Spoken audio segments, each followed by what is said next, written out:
Hey, Nicodemus, you're well minted. Fancy being my patron? Hello, and welcome back to another episode of Living the Life of the Ministry Years. This is episode 1.11, and probably we'll call it part A, because we're going to spend a couple of weeks looking at the dialogue that Jesus has with Nicodemus. But I'm going to start the story simply by kind of introducing the character, because the character is not without controversy. So, there are plenty enough liberal scholars who said, oh, he's clearly a made-up character because his name, which means victory among the people or victory with the people, is clearly kind of saying something in the gospel. We kind of saw how that happened last week as we kind of ran through the ends of the verses, about how he wasn't entrusting himself to anybody. In other words, he wasn't really looking for anybody's strong endorsement. And because he understood what was in people. And then we completed with this verse as we spill into chapter 3, where it just says, now there was a man of the Pharisees called Nicodemus, a ruler of the Jews. And actually there's a massive amount wrapped up in that little phrase. So as I say, yes, there was kind of this argument, oh, well, he's just a made up character. But actually the name Nicodemus isn't unknown in Jewish circles. Just we couldn't identify the exact person. But as we're going to see, despite the fact, because I checked this morning, that Wikipedia currently doesn't include this work, the work that's done by about 10 years or so ago now by Richard Bauckham, it just kind of has the old views. Oh, well, there's two Nicodemuses, but neither of them quite fit. There are two Nicodemuses, and neither of them quite fit. But actually, there's a wider context that we can draw from this. And the two we do know about, we almost certainly are related to the one that we read about here in John's Gospel. So Nicodemus is nowhere near as controversial a character as some people would like to make out. Quite the reverse in many ways. In that, actually, as a name, it's a really unusual name. It's a Greek name, but that's not unusual. And there are plenty enough of even Jesus' disciples who carry Greek names. But interestingly, it's a really unusual one there. But as time has gone on, we've understood the way in which unusual family names, particularly amongst the wealthy families, are maintained. So every generation of a wealthy family with Nicodemuses in it would have a Nicodemus. So the reality is now, what we would say is that it's almost impossible that there wasn't a Nicodemus in Jesus' generation. So we know about the ones that come first, and we know about those that come after. So that the one we know about comes first is mentioned by Josephus. And he's a military leader at the time of the Maccabean kind of expansion of territory. And in that context, he gets given land, because as he's pushing out and gaining new land for the little tiny kingdom of Judea as it's stretching out again. And so he is rewarded with land that covers most of, probably covering most of Judea, Samaria and Galilee, spread out in all those areas. And in Jesus' day, the super wealthy are landowners. You can make a reasonably good middle class living, but the wealthy are all people who are tied to land. So once you have land, you are super wealthy. It's a bit like in the UK. You can therefore sometimes identify the big landowners by the fact that they've got a Fitz in their name, and Fitzwilliam even more so, because that means that they were almost certainly related to the family of William the Conqueror, you see. And that's why the name kind of reflects it, and William the Conqueror gave those that came over with him loads of land. So to be wealthy in the UK, super wealthy, you need to have the surname Fitzwilliam. And there's something like that going on here with this character Nicodemus. So he's a ruler of the Jews, okay, which means he's on the Sanhedrin. He's called Nicodemus, which means victory among the people. It's probably, that may be even possible that the Nicodemus that was a military leader that Josephus refers to, he's in the previous century to Jesus, which is why in old school kind of diagrams we've got used to the idea that Nicodemus is exceedingly old. that's because people thought it must be the same one, that because we can find someone called Nicodemus, but he would have been about 100 by now. I don't think that's the case. I think it's much more likely, as Richard Bauckham kind of tells the story, that actually the name is maintained through the generations. So there's one there, a bit too early. There's one who comes a bit too late, but it tells us something about the family, you see. So the one who comes too late is referred to in the legends around the destruction of Jerusalem and the temple by the Romans in 70 AD, so about 40 years after these incidents, who's very well respected. He's exceedingly wealthy. He's listed as one of the top three wealthiest families in Jerusalem. He's looked to help kind of break some of the siege and so on. And so what that's telling us is that the name Nicodemus, it looks like it's a family-based name that's being passed down the family of an exceptionally wealthy family who are on the Sanhedrin here. He's a ruler of the Jews. And there's only 70-something on that council. It's thought that probably it's not an exact figure, and there are also people who are hangers-on and on the edge. But the family is very, very significant. The Nicodemus that's referred to at the time of the destruction of Jerusalem is referred to as Ben Gurion. Now Gurion is someone who we know is almost coincident with Jesus. They would have been alive at the same time. So Gurion would be slightly older at this stage, and so he's the generation that this Nicodemus would come from. So there's a Nicodemus who is Ben, son of Gurion. And even today, Gurion is a significant name in Judaism. It's I think the first prime minister of Israel when it was re-established in the 40s, isn't it? It was a Ben Gurion, and so you can kind of see that's significance that's kind of continued on. So the Nicodemus who is part of the Gurion family, and the Gurion family are known to have been Pharisees. Pharisaic supporters and exceedingly wealthy, so it kind of goes with the story. And therefore it would seem that this Nicodemus is part of that generation, and unlike his famous, if I put it that way, his famous brother or cousin, someone at that level, his famous contemporary family member, probably a brother, and we'll think about that in a second, he's probably the brother of. So whereas Gurion is a patron of the Pharisaic movement, it looks like this particular brother has actually become a Pharisaic rabbi, you see. We're going to unravel the story over the next couple of weeks. So what else can we say about it? So we know, for instance, that Gurion actually was a supporter of Gamaliel, who actually, of course, trains Paul. He hosts the kind of Pharisaic conferences in their family estates and in their family properties around Jericho at the time. So he's a big financial supporter, kind of a key mover within the Pharisaic movement. And here we suddenly have this character coming along who seems to be part of the same family. So Richard Bauckham, as I say, was a biblical scholar. I've very much enjoyed his kind of work. He's doing the kind of more forensic approach to history, which is kind of coming back into view now, which I'm a kind of big fan of. It's the way it's put by one historian is that there's an awful lot of perspective out there.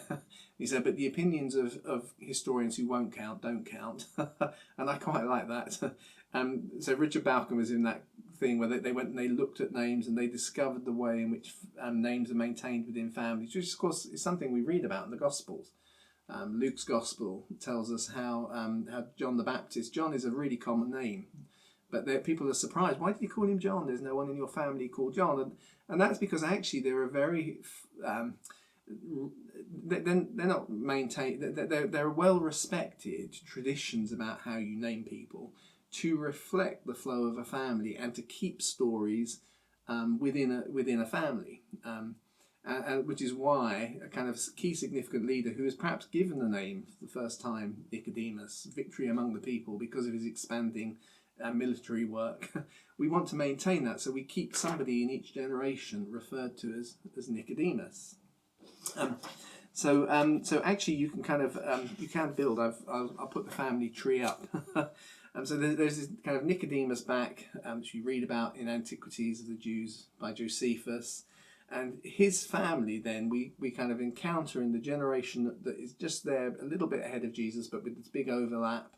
And there is a Gurion who's a patron, and there will, in his generation, there will also be another Nicodemus. And it's probably his brother, because one of the most common naming conventions is to name your first son after your brother, so after his uncle. So what it would tell us is we know that there's a Nicodemus Ben Gurion, and if he's the oldest brother, he's probably straight away named after an uncle. And then as you have more sons, you might name after a grandfather and other kind of related members of the family. But the kind of common factor, the most commonly occurring naming convention seems to be, if you've got a brother, then your first son you name after him, and he maintains some of the stories and so on within the family. So there's that Gurion, and we can actually construct his kind of family down a little bit. We know he's got a brother called Nicodemus. Sorry, a son called Nicodemus. We know he has a son called Hezekiah, and he also, interestingly, has one called Joseph. And Joseph actually ends up with a son called Gurion, reflecting that tradition of naming after the grandfather, you see. So there's a Joseph and there's a Nicodemus. That's interesting, isn't it? Because actually, we of course will meet another Pharisee who's a follower of Jesus, called Joseph of Arimathea. Now, I'm not going to do his story today. We'll have to wait a little bit to get there. Because he doesn't come in till the end, does he? But it's just interesting to notice. And they're an exceedingly wealthy family. Now, Josephus actually tells us a little bit about the Sanhedrin and its makeup. And he highlights it's mainly priests, but some of the wealthiest families are allowed in. And so we're aware of probably, looks like, 3 Pharisaic families who are exceedingly wealthy. The Gurion family, I think it is, the Goliath family. It's a great name, isn't it? And I can't remember who the other one is. So Nicodemus is kind of part of that. So he is probably in that generation there as an uncle. And that's a fantastic little kind of piece of detective work that's been done in the last 20 years, because it suddenly puts this kind of almost mythical character, Nicodemus, who people didn't used to believe in because their name was too unusual. Kind of it seems to be too significant that he's called Victory Among the People. And we can't find any evidence for him. But as we can find evidence of people who belong to a family that would have had a Nicodemus in it. Now, to be part of that ruling class, they are a super wealthy family. And actually, I'm going to suggest, just for now, that the nephew of Nicodemus, whose name's Joseph, is also perhaps Joseph of Arimathea. So we might have these 2 members of this significant set of families, interrelated families, who are on the Sanhedrin by virtue of their wealth and ability to kind of deal with the seed when it comes in 70 AD and so on. And he's a Pharisee. He's actually a rabbi. And he's the guy that comes to Jesus. He would, as I said last time, have made the best ever kind of endorsement. He has popular support. He has support right at the top of government. He's got the kind of full range of things. And we're going to encounter a discussion that goes on. We'll look at this next week. Where that Nicodemus is going to be presented as coming to Jesus, not on his own sneaking in at night, as we'll see, but actually coming with a delegation and engaging in a debate. A final little point, which I thought ought to mention, is, of course, perhaps part of the reason why this Nicodemus has been lost to us in the rabbinic writings, when his nephew suddenly becomes so famous and so significant. Well, he perhaps isn't totally lost in the rabbinic writings. There is a reference to him. It's in a reference to a character called Yeshu, who almost everybody now recognises is a rude way of referring to Jesus. Shorten his name. It's kind of a way of dismissing him. So he's Yeshua, suddenly it's just Yeshu. Let's shorten his name. He's kind of polemicized as being the archetype of a bad leader that they don't like. And he's actually there's a kind of a kind of parable told about the fate of 5 of his disciples, and it's a kind of a wordplay thing. Each disciple has their name shortened, and then the shortened name, which is kind of shortened down to a single syllable, a word in Hebrew, that then becomes a part of the way they die. Of the 5 disciples that are named of Yeshu, there's Mattai, which is certainly Matthew. Then there's a guy called Nessa or Nittai, which is probably Nathaniel. And then there's a Buni, which we've been thought to maybe relate to Benaniah, but we're not sure who that might be. However, I would, and actually Richard Bauckham suggests another member of the family, but I kind of look at the name that's come to us through Mark's Gospel as Boanerges, Buni, the Buni bit of Boanerges. If you say it properly in Hebrew, it is Beni, it's the same kind of idea. So I wonder if it's one of those two. And then there's a Todai, which is short for Thaddeus, which is another disciple. So there are 5 disciples named, one of whom is a little bit ambiguous who it might be, but the others are just shortened acrostic names of Jesus' disciples, but Nicodemus is actually one of them. He's referred to derogatorily and coming to a sticky end in this parable because he follows Jehu, or Yeshu. Anyway, that's sort of by the by, isn't it? Let's keep drawing it together. So next time what we're going to do is we're going to look at this character behaving as he would do as a serious rabbi. So what it actually shows is even before Jesus' big ministry has started, he's being taken seriously by the very top of rabbinic thinking, and he's being engaged with a delegation of disciples and a conversation that actually takes place, as we're going to see, which means very differently to the way we tend to read it, because it's almost like there's a bit of a kind of sarcastic battle going on between Jesus and Nicodemus, but as we're going to see, it's actually a kind of a carefully structured discussion with counter arguments and so on that is very similar to the rabbinic kind of dialogues that you find written up elsewhere. So Nicodemus is a real person. He actually is a great person to have discovered historically because he ties the Gospels to real history. It also gives context there and changes the way we understand the role that he plays in Jesus' story. So hopefully you'll join me next time and we will unpack the rest of the verses after verse 1 of chapter 3 and we'll look at his discussion with Jesus about you must be born again, and then Jesus who's ascending and descending and so on. But until then, I'll say goodbye. I hope you enjoyed this week's episode. Oh, and don't forget you can download the notes. If you look in the description under this video, you can download all of the notes. And if you haven't done so already, please subscribe. This channel kind of thrives by people watching it. Thanks very much then. So, bye.